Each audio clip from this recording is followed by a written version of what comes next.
Kalau kita solat, lepas tu tiba-tiba terfikir macam-macam, sah tak solat kita? Dia tengah semayang, dia fikir macam-macam. Tengah semayang dia fikir beras tak beli lagi.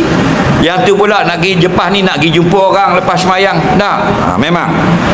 Faham dulu satu ayat. Akimi salata li zikri.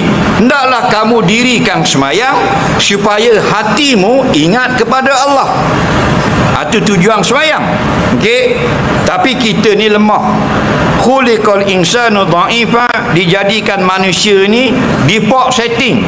Kilang mari lemah. Faham lagi?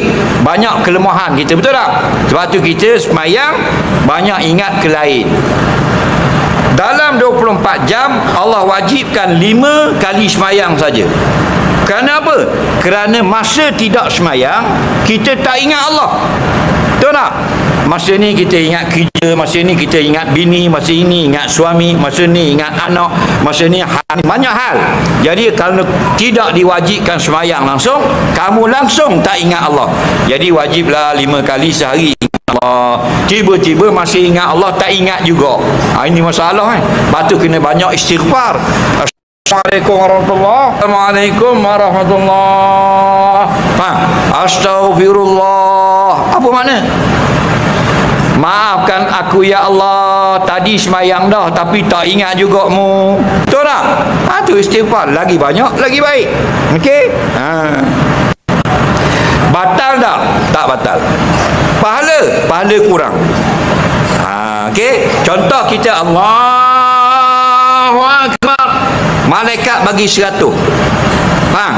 Lepas tu hanyut 5 saat, tinggal 95. Rakaat kedua hanyut 10 saat, tinggal 85.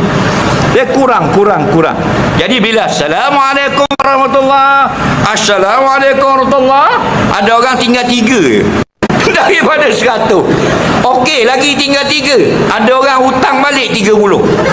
Faham lagi? Jadi beginilah setiap hari kita upgrade. Seperti kita upgrade hidup kita. Dulu kita mula-mula pakai motor, lepas tu pakai kancil, lepas tu pakai kaca wajah. Sekarang alhamdulillah Axia. Faham? Kan dia ada upgrade. Begitulah dengan semayang kita. Dulu kita langsung 4 rakaat tak ingat Tuhan. 10 tahun lepas dapat 1 rakaat ingat Tuhan. 2024 dah dapat 2 rakaat ingat Tuhan, 2 lagi hanyut. Okey dah tu. Faham? Jadi berusaha. Allah tahu kita lemah. Soalan seterusnya.